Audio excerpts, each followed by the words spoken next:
From our perspective, looks at the lives and behaviors of millennials, Generation Z, and the changes that are happening in our 21st century and the innovators that are making it happen. We will explore trends, technology, music, fashion, social media, business, science, the arts, faith, and lifestyle. So come join us on Comcast, Verizon, and online.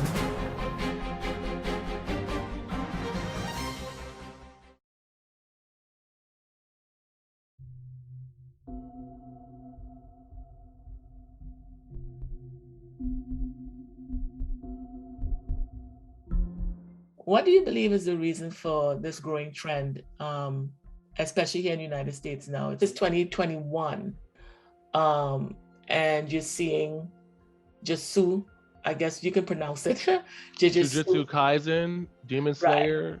And Tokyo Avengers. They're showing the estimated sale of that. Demon Slayer, the estimated sale of that. Oh yeah, Kimetsu no Yaiba. Yep. Right, and then if we go on to the other slide, this is Jujutsu. Yeah. This it has been one of the most watched manga series for these few years and still continues to be a notable trend worldwide in 2022.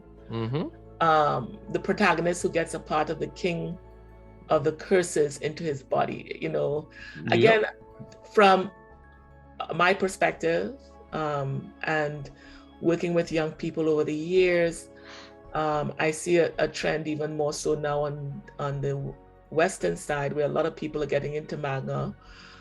It's increased in the sales in the Barnes and Nobles, and younger people are getting into it. But much of what I'm seeing here, even from the Demon Slayers, a lot of this seems very dark. It's either, yes, individuals fighting demons, but the individuals themselves seem to be demons. So I'm going to ask you, this is Tokyo Revengers. Again, it's a brief outline of who they are. Again, it's dealing with individuals who, who's going to, death and blood and, Attack of the Titans. Yeah. Right? All of these, I'm sure you're aware of. I'm aware of all of them. I've watched them all too. So. And then when we look at this, you see Demon Slayer now. This was in 2022. This is 2022. Demon Slayer now is number one. And the numbers, that's 150. That's like millions sold. Yeah. And then number two now is Attack of Titans. And number three, which was number one last year, is Jujutsu.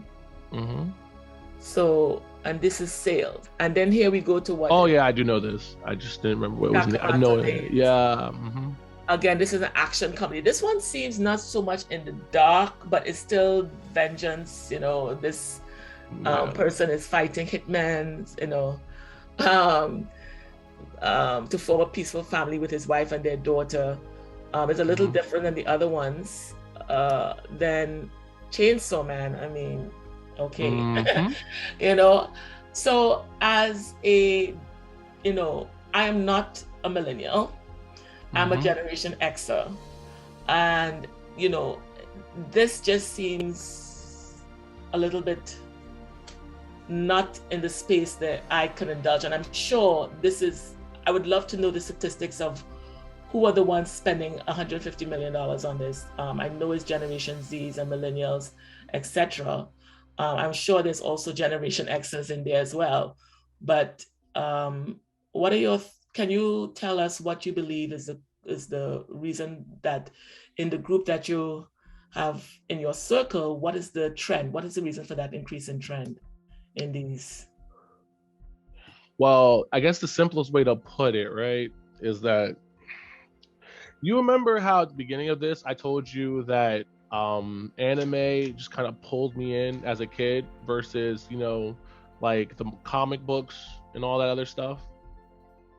Yes. Well, the unfortunate but best way to say it I mean, you can't really say it's unfortunate. Well, it is kind of unfortunate, but the point being is that these sell, and these are so popular for mainly two reasons. Typically, you can interchange the reasoning between 1 and 2, maybe even 3. But the main reasons these things like are as popular as they are now, right, is the action, right? Because a lot of the shows, a lot of the books you're talking about in that list all have animes.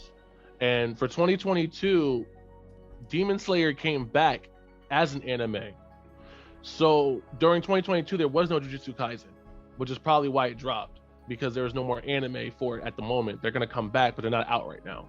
Same thing with Attack on Titan. Attack on Titan's on its final seasons. You'll see that they tend to jump in popularity even more when there's animes to go with the books. Oh, okay. Because they're animating the books. Okay. And when the books and the animation are coinciding together, they usually have a peak in interest. Attack on Titan is actually completed at this point in time. Like the publishing for it's done. So now they're on their final season of the anime. Same thing with Tokyo Revengers. The way it started was just really cool, really unique. I gotta say that the reason why a lot of animes and mangas take off is because there's a lot of good storytelling in them.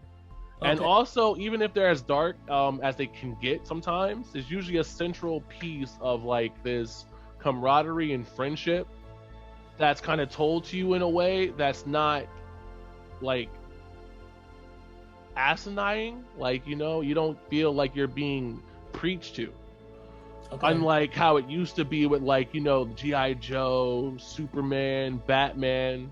Like, the thing about manga is that it's always been consistently pushing the envelope and pushing story narratives and stuff that would make most people feel uncomfortable. But it's kind of like it's real, you know? Even though it's fiction, it just comes across as like this is a real story, you know? Like you can actually relate more to it. You used to be able to relate to comic books, which is why comic books used to be a big thing back in the day. But recently, if you looked into it more, comic books have fallen. Manga has overtaken comic books now. People rather read manga than comic books now. Comic books have fallen under. They were catching up at one point and they were kind of neck and neck. But now in 2022, people rather read mangas than comic books. And the reason being because they're just not relatable. There's not relatable, and the stories are just talking about stuff that people aren't interested in. They're preaching. No one wants to be preached to, like, and patronized, okay? Especially if I'm giving you money, you know? This is supposed to be for entertainment. There's nothing entertaining about being preached to, you know? So my understanding is that you're saying the mangas don't preach, they tell a story versus comic books, I think. No, they both tell stories, right? But the difference is that the mangas will push the story and or narratives that typically, you know, are sometimes like taboo, or just like they talk about the stuff you're not supposed to really talk about. It's that, like for example, prime example right here, Tokyo Revengers, right? Tokyo Revengers, the story behind it isn't even that technically unique to what it's about, because essentially, right, it's time travel, you know? Plenty of stories have done time travel before. Back to the Future, all types of shows and stuff have done time travel. But the way this one particularly works, right, is the fact that it's more dealing with not just the time travel aspect, but the fact that you can relate to the fact that the main character, he made a mistake, and now he has the opportunity to fix the mistake he made in the past. And who wouldn't want to do that, you know? How many people have made dire mistakes that they wish they could go back and undo? And this character has been given the opportunity to do that. Okay. So, and it's just like the story essentially goes to be like, how would you, like, how, like, you can relate to this guy. Yeah, you can relate to him. How would you go back and change? Yeah, how would you do it? Like, if the love of your life were to all of a sudden, like, you know, the person you loved, your childhood sweetheart, your high school sweetheart, y'all broke up, you know, then you find out she passes away, right? And you feel maybe it'd have been different if I was with her. And now you have the opportunity to change that, especially if you know what's going to happen. How many people wouldn't take that opportunity to do that, you know? Okay. That's like, and that's again comes to the relatability. Okay. And also at the same time too, it's kind of like with you can also kind of compare some of the stuff too, like Attack on Titan. Attack on Titan is just kind of just, I don't watch it anymore. I'm no longer interested because I only liked it at first because the psychological type of, it seemed like it's supposed to be scary, and I like typical stuff like that when it's kind of psychologically like deep, like when there's like tension and suspense and just you're like trying to figure out, there's subtext in the subtext. I love stuff like that. This is how the show started. And it didn't and it also helped that it had a really good opening that just went super viral when it came out, when the series first started, right? But as I found out more about it, it kind of just fell off for a lot of people, specifically, especially me. Like, I just didn't like the story anymore, so I dropped it. But a lot of people still like it because of the violence / action, right? Okay. Because a lot of these guys, you gotta also give a lot of props to, again, it comes back to the animation team. Demon Slayer actually isn't that great of a story, to be honest. It's very generic. It's a generic story, like, because the main point of the story is that the main character Tanjiro, the main character Tanjiro is trying to kill he's trying to kill the demon that killed his family and turned his sister into a demon, right? So his goal is to turn his sister back to being human and kill the demon that killed his family, right? That is the main goal of the story. So your point A to point B, essential situation, right? Because he only fights demons because he needs to fight the main demon that killed his family and turned his sister into a demon, and he wants to turn her back to human because his sister's all he has left. That's the only family member he has left. The rest of his family's gone, right? But the animation for that show or that series is just mind-boggling. Like, I can comfortably say I haven't seen animation that amazing in, like, I don't know, in like decades almost, really. Like, the way they push, just how they animate the fight scenes and just the choreography of how the fights and everything goes. It's like that. It literally is the same reason that pulled me to watching anime as a child. That's what pulled me in. That exact thing that they're doing right now with Demon Slayer is exactly what pulled me into anime as a kid. But now it's being done on a bigger scale. Right. So there's going to be there's probably millions of kids who've seen Demon Slayer for the first time and now are going to be anime fans because of that. Just like Dragon Ball Z pulled me in, or Pokemon pulled me in. I mean, for Pokemon, there was video games first.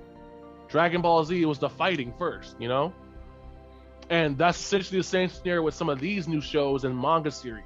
Like, the animation has just been a step above and a par, just been raising the roof on just how creative a thing can be. And like, when you're really like in that life of like, you love anime and stuff like that, it's exciting,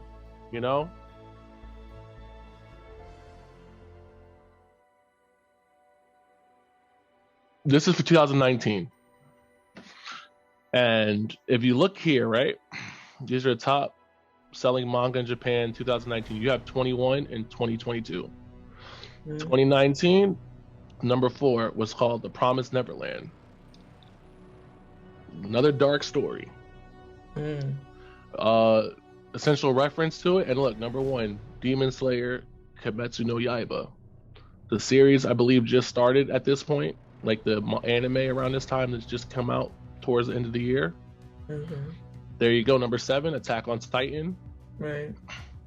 And then the other ones are drama, sports, and superheroes.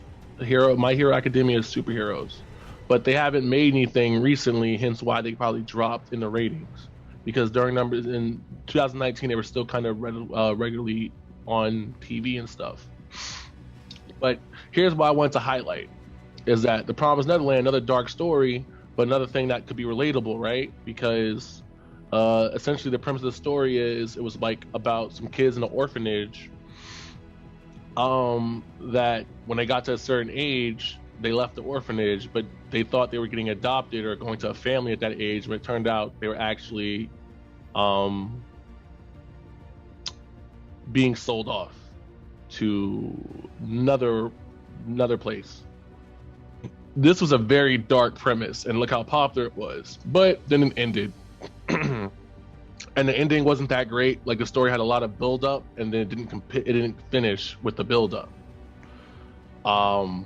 But this all adds to what I essentially was saying, is that the stories are what brings manga above comics, because comic books, their stories just aren't that great anymore.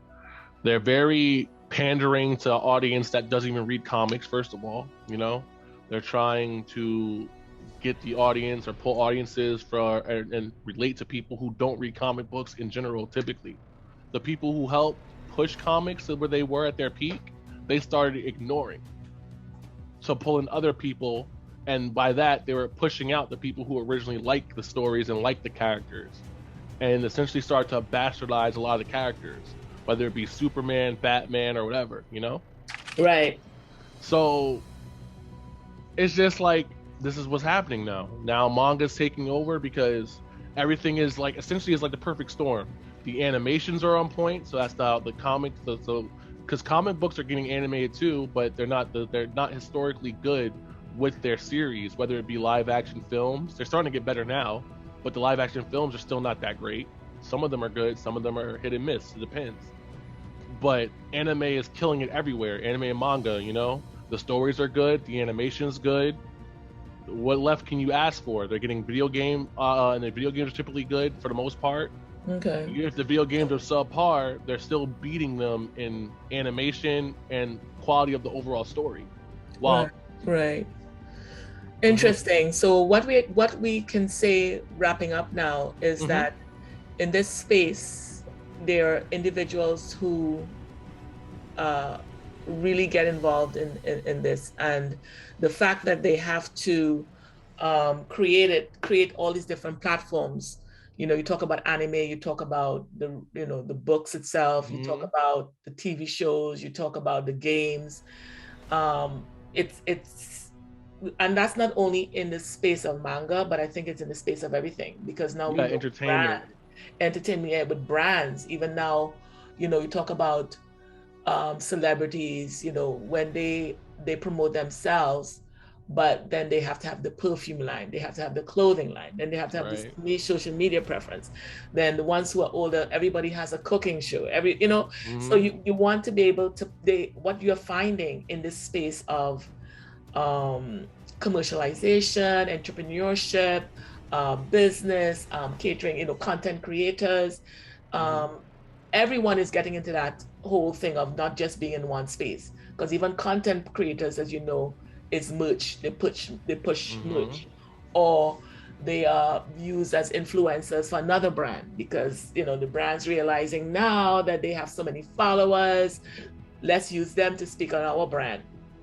So this is I believe we can see that in this generation we're living in, 21st century, it's not going to go away. It's going to continue, and it's going to continue evolving. And then now with the space of AI and the deep technology now, that facial, I know that's a whole new space now, where your fake. deep fake. I mean, it's for the older generation. Oh yeah, it's scary. Everything has changed now. Especially going off of what you just said, celebrities are even doing collaborations with animes now too for merchandise. Right. So everything's being pushed, and even with the deepfake thing, like the deepfake stuff, that's led to other things. Like now people can literally make themselves look like anime characters and have streams and do stuff with the anime character. Like this is the world we live in now.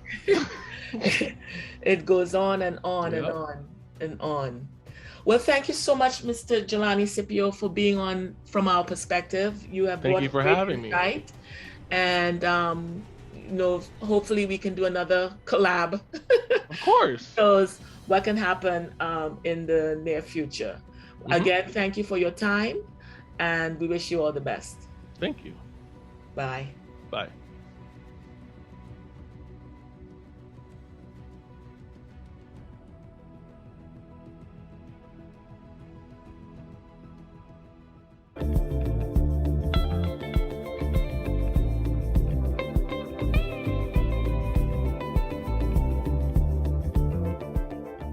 What do you believe is the reason for this trend?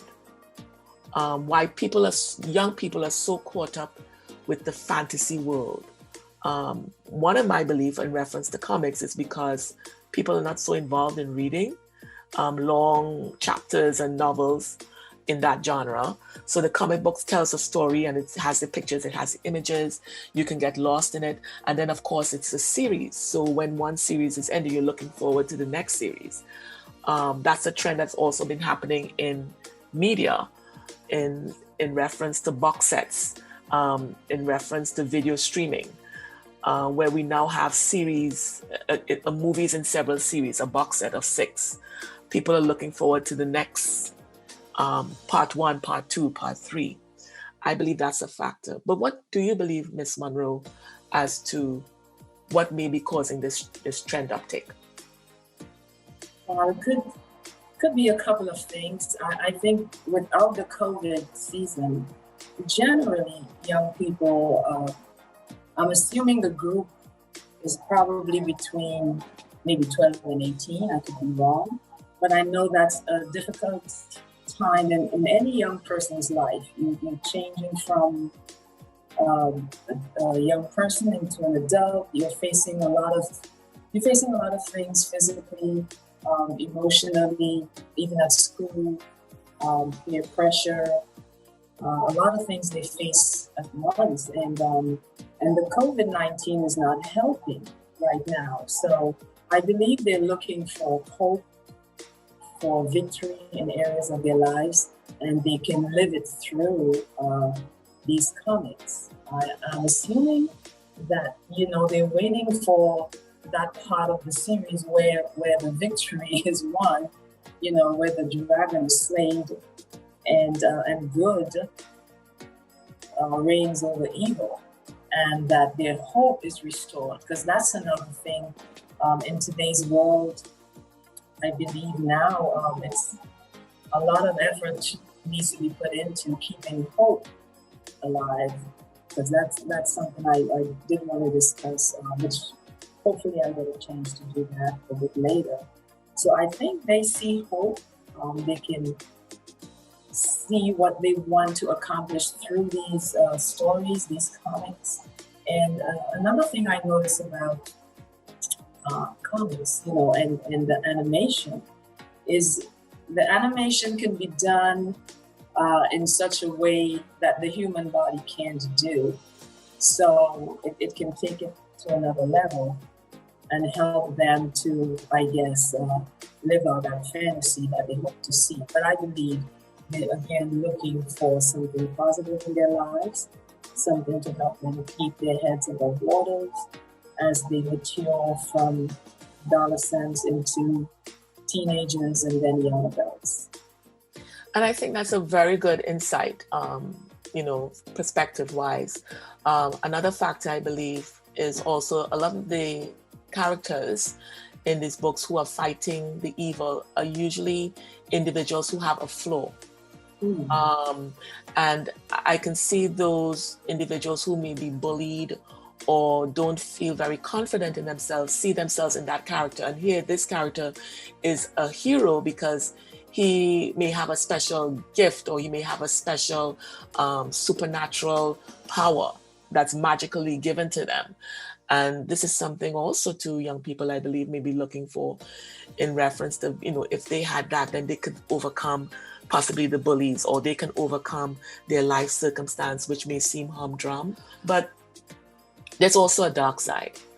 And, part of what I'm seeing in the dark side is that you can get so far removed from reality into a world of, quote unquote, spiritualism, where you can be confused, especially at that young age, as to what really is good and what really is evil.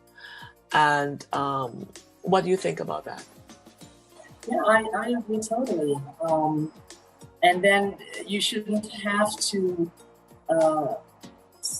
depend on these type of avenues to feel more comfortable. Because you did say that they can't even keep those books on the shelves. And we notice our young people, it's like a way they're crying out for help in some way. That's how one way to look at it. And we, the adults in their lives, should be able to support them, and they don't have to seek help from that avenue only. Of course, it could be entertainment, sounds like fun, but if that's what they're depending on to face each day, then it's a problem. It could be a problem. Yeah. So you need real people in your life, in addition to the entertainment. Yes. Right. And for any young person who is looking on right now, we are not saying discouraging you from reading, but we are saying that there's other alternatives. If you're feeling any sense of depression or in any form of harming yourself, the numbers for help will be running across the screen, and you can call a family friend or a family member who you can trust to talk to them. Even your primary care doctor is a person that you feel trusting with, that you can talk to them, because as we know in this time, a lot of that has increased. Depression, that sense of wanting to harm oneself. We want you to know that there's help out there, and that you can find it by reaching out to individuals. Tell someone that this is how you're feeling, and the help can come. And of course, for those that are Christians, of course, we know we can pray, we can seek God for guidance, but help is still needed.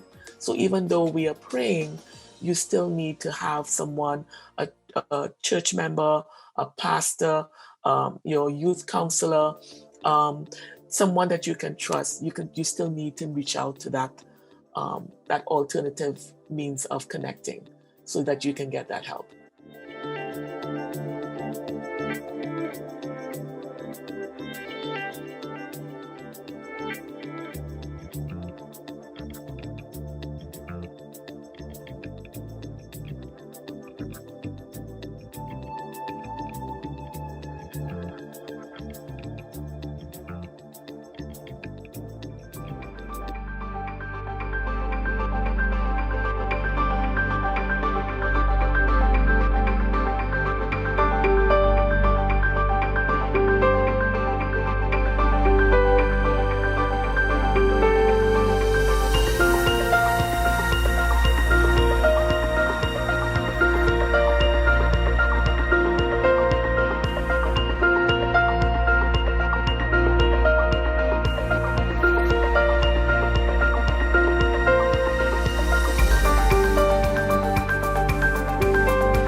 Worried about your friend, but don't know how to reach out? You could say, how are you, or get a fake tattoo. You could ask with an app if it works for you. You could chat with them in VR, it's all good. If you think you should check in, yeah, you should. Whatever gets you talking. Reach out to a friend about their mental health. Whatever gets you talking. Learn how you can help at seizetheawkward.org. I don't think that many kids in my son's school even do it. Get your head out of the cloud. Talk to your kid about vaping. Visit talkaboutvaping.org.